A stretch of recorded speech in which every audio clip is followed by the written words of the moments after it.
Need help with anything, bud? I need a gun.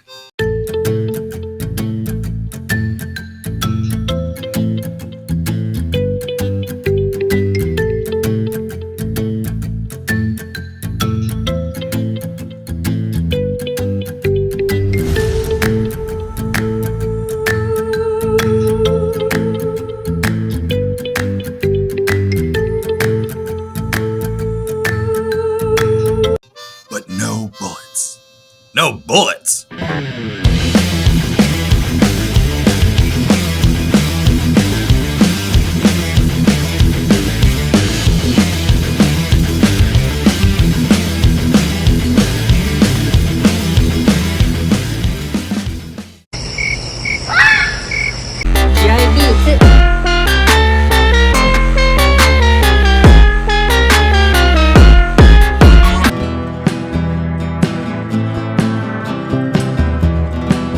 The farmer walked across the field of artificial soil, seeing if the seeds had started to sprout. Appearing to be barren, how were they to survive another season with little food? Walked over to a shed housing some electronic communication device.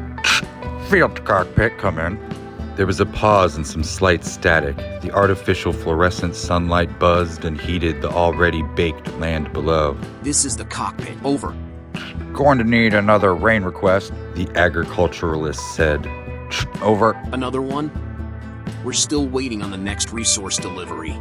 There was an agitated tone in the man's voice. Over. These crops are going to need relief from this heat if we want them to grow.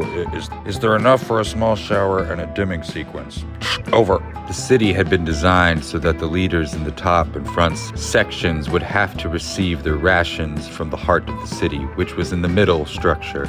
The farm, which supplied the entire place with food resources, sat in the basement. It was lonelier than the other two factions occupying this remnant of civilization, but that's how the farmer preferred his life in this era of mankind. Better to be alone than surrounded by the crazed occupants of the township, or, even worse, the indulgent and arrogant commanders who ruled from the cockpit. Nonetheless, the militant leaders knew there would be no food for the royalty at the top if the townsfolk did not receive a decent share of resources first. There was no way a shipment of food could bypass the bulk of the citizens. Reluctantly, the voice replied over the communication system. Dimming request and brief shower has been granted. Stand by. Over and out. The farmer looked out over the plot of soil as the replicated sunlight lost a fraction of its brightness and a small amount of rain began to trickle down from the ceiling. Below his feet, beneath a layer of thick, deteriorating steel, a toxic smog filled the atmosphere of the old dying planet. The giant flying city known as the Arc Plane continued to soar through the skies, carrying what remained of life on Earth.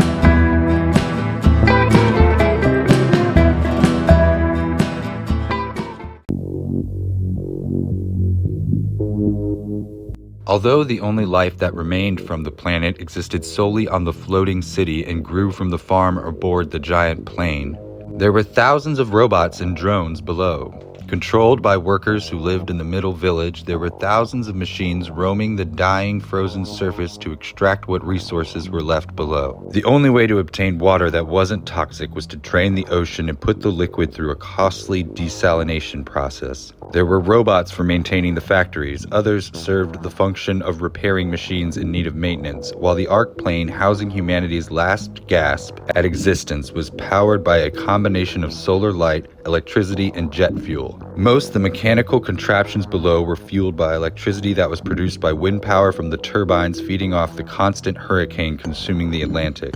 There was not enough sunlight reaching the Earth's surface for solar panels to work down there. And only the cargo drones that delivered payloads to the mothership required gasoline and rocket fuel. Mining operations were sprawled across the globe to extract what elemental compounds were needed to keep the whole species alive atop a flying city that had not landed since takeoff over 100 years ago. Massive armies of self-driving transport vehicles would traverse the Earth to compile carefully packed shipments upon the cargo drone, driven remotely by one of the commanders. The job came with the privilege of living in the top castle of the Arc plane, known as the Cockpit. With freshly cleaned water from the oceans, jet fuel and minerals, along with relics of interest such as ancient books or works of art, the cargo drone was loaded. A failed mission would put the entirety of mankind's survival in jeopardy.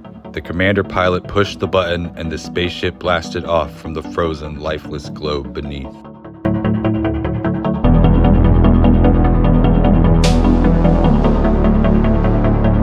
When all satellites were launched into the sky, it was known that they would fall back down into the Earth, unless in a ridiculously high orbit, the gravitational pull of the planet was to pull all of these metal objects back down to their source, to most likely crash into the ocean. The farmer was watching his crops get misted with the slightest amount of water when, unbeknownst to him, the cargo drone exploded. There was a faint bang heard, but nothing that caused the man any alarm. Several thousand feet above his head, though, the cockpit became consumed by chaos. The commander steering the ship immediately seized a firearm and turned it on himself, knowing how drastic of a mistake he had just made. There was, in fact, no error on his part. It was caused by a rogue satellite that had crashed into the vessel by improbable chance. Originally launched by a cell phone company centuries earlier, a large free-falling metallic object simply smashed into the drone that was delivering vital resources to the last surviving humans.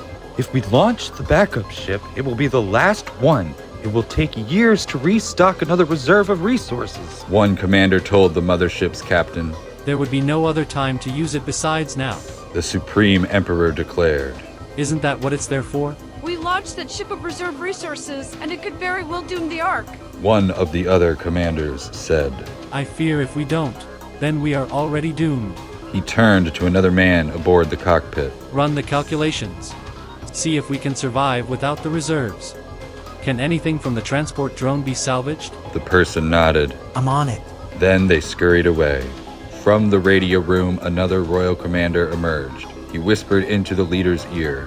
The farms need water, sir. Desperately. We may not have time to deliberate sending the reserves. They are needed. The captain of the Arc plane grumbled with frustration.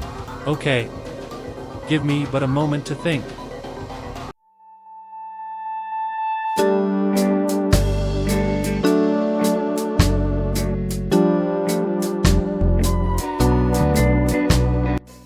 A century plus a few decades prior to the incident with the cargo drone, a general for the global government's armed forces was overseeing the final stages of the megaship's construction. It was being built with absolute secrecy in the dark, snowy deserts of what once had been named Nevada. When will it be ready to onboard? We've got to do some tests. The general answered. But we should be on schedule to allow passengers in the upcoming weeks. How is the selection process going?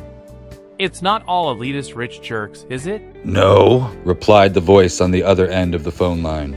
Many of them are opting to stay in their underground bunkers. They think they can build a better self-sustaining closed-loop system better than NASA can? After a brief pause, the general received the following response. I think everyone is hopeless and scared and would rather die at home with their families instead of on an endless flight aboard a massive airplane. With all due respect, sir, the man said.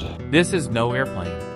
This is a floating city, and if I'm to believe all these scientists, it's humanity's last shot at getting out of this alive. He was met with another pause, this one longer, before the other person replied. The idea that wind-powered robots are going to operate on this toxic snowball to feed a flying city in the sky when all of life below has drawn its last breath is just too much for people to wrap their heads around, General.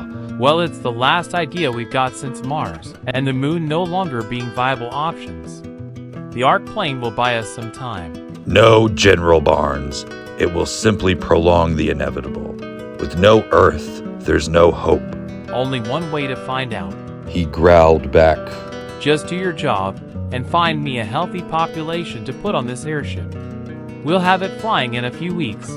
with or without you on board. The other gentleman sighed.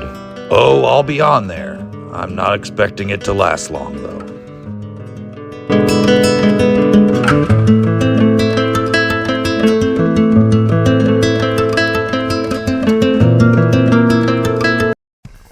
The reserve supplies eventually arrived and the farmer was able to water the crops again. Despite this, the soaring remnants of humanity and all of Earth's life lasted just another couple of years. There were three main causes that contributed to the crash. The first was the eventual deterioration of the Fortress airship. It had been designed to sustain continuous flight for a century.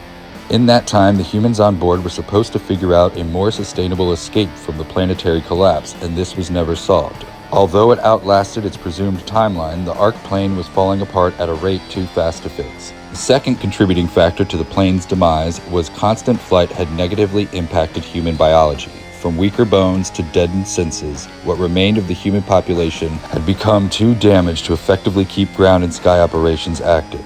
The third cause for the city's eventual fall pertained to a plot from the main village at the ship's center to overthrow the throne in the above cockpit.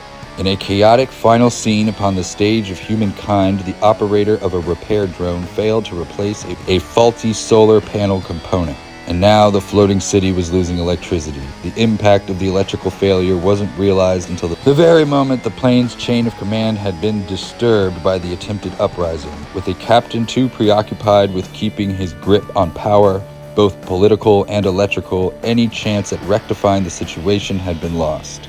Instead of a peaceful goodbye with gratitude for existence, the final day of human life was spent plummeting down from heaven in a chaotic and fearful panic for survival before ending in a violent fiery explosion, colliding into the dark, cold, dead earth.